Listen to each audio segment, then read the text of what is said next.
ফুটবলের চলতি মৌসুমে দল না পাওয়া জামাল ভুঁইয়া জার্সি পেলেন ব্রাদার্সের, কিন্তু প্রিমিয়ার লিগে খেলতে পারবেন কিনা সেটা জানা নেই কারো।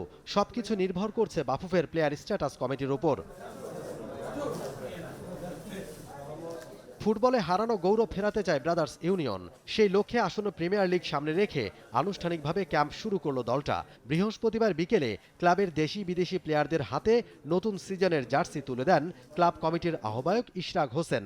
সেখানে জাতীয় দলের অধিনায়ক জামাল ভুঁইয়ার হাতেও তুলে দেওয়া হয় ৬ নম্বর জার্সি। পুরো আয়োজনে সেটা যেন একটা চমকেরই সৃষ্টি করেছে। চলতি মৌসুমে আবাহনীর হয়ে খেলার কথা ছিল জামালের, কিন্তু পরিবর্তিত পরিস্থিতিতে দল বদলের একেবারে শেষ মুহূর্তে জামালকে পারিশ্রমিক কমাতে বলেছিল আবাহনী। তাতে রাজি না হওয়ায় ফেডারেশনে তার নাম জমা দেয়নি ক্লাব। দল বদলের সময় শেষ হয়ে যাওয়ায় অন্য ক্লাবেও নাম লেখাতে পারেননি JB6। এই অবস্থায় ব্রাদার্সের ম্যানেজার আমির খানের প্রস্তাবেই ব্রাদার্সে এসেছেন জামাল। বাংলাদেশ ন্যাশনাল টিমের ক্যাপ্টেন, তার টিমের অভাব, সে টিম পাচ্ছে না, এটা তো আমাদের নিজের কাছে খারাপ লাগছে। তখন আমি যখন ফার্স্ট আমার চেয়ারম্যানের সাথে আলাপ করলাম যে এরকম কর্মচারী সাহেব আমাদের এরকম একটা স্কোপ আছে, এই হচ্ছে, সে বললো তাড়াতাড়ি আপনি এটাই করেন, কথা বলেন, এটা খেলুক, ব্রাদার্সেই খেলতে হবে এমন কোনোই না, আমার কথা খেলা প্লেয়ারের খেলতে হবে, সেটাই হতে। তা আমি সাথে সাথে ওর সাথে আলাপ করলাম।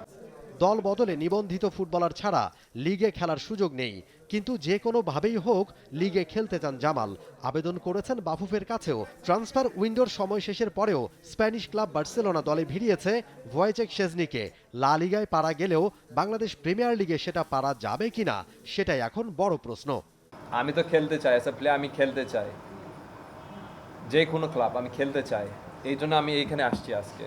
কারণ এখন একটা কেস চলতেছে, ফেডারেশনে আমার চিঠি পাইছে, আমি ওইখানে লিখছি, মানে আমি যে কোনো ক্লাবে আমি খেলতে চাই, but at the same time মানে এটা কিভাবে আমরা মানে হ্যান্ডেল করতে পারি। একসময় দাপুটে পারফরমেন্স ছিল ব্রাদার্সের। আবাহনী মোহামেডানের বাইরে তৃতীয় শক্তির দল হিসেবে ভাবা হতো গোপীবাগের দলটাকে, কিন্তু এখন আর সে নামডাক নেই। গত কয়েক বছরে একেবারেই ভঙ্গুর অবস্থা, যেন হারিয়েই যেতে বসেছে ক্লাবটা। ৫ আগস্ট সরকার পতনের পর ক্লাবের দায়িত্ব নিয়েছেন ঢাকার সাবেক মেয়র সাদেক হোসেন খোকার ছেলে ইশরাক হোসেন। নতুন করে সাজাতে চান ব্রাদার্সকে।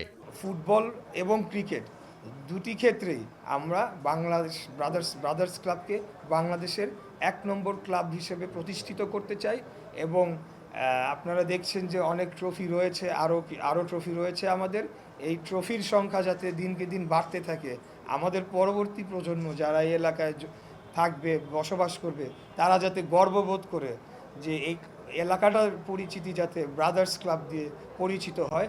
এটা হলো বাংলাদেশের পরিমণ্ডলে, এবং আন্তর্জাতিক পরিমণ্ডলেও বলবো যে আন্তর্জাতিক যে কম্পিটিশনগুলো হয় বা আগামীতে হবে, সেখানে ক্লাব লেভেলে সার্ক এবং এশিয়ান কাপের যে ক্লাব লেভেলের কম্পিটিশনগুলো, সেখানেও আমরা একসময় ইনশাল্লাহ আমার বিশ্বাস যে আমরা ফাইট দিব, চ্যাম্পিয়ন হয়ে আমরা সেই ট্রফি ঘরে নিয়ে আসবো। এটি আমাদের একমাত্র লক্ষ্য। অক্টোবরের দ্বিতীয় সপ্তাহ থেকে শুরু হওয়ার কথা প্রিমিয়ার লিগের এবারের আসর। Mumin Rohan, T Sports, Dhaka. For more updates, subscribe to our YouTube channel and click on the bell icon. Follow us on Facebook and Instagram. Download T Sports app to enjoy exciting games and highlights. Visit tsports.com.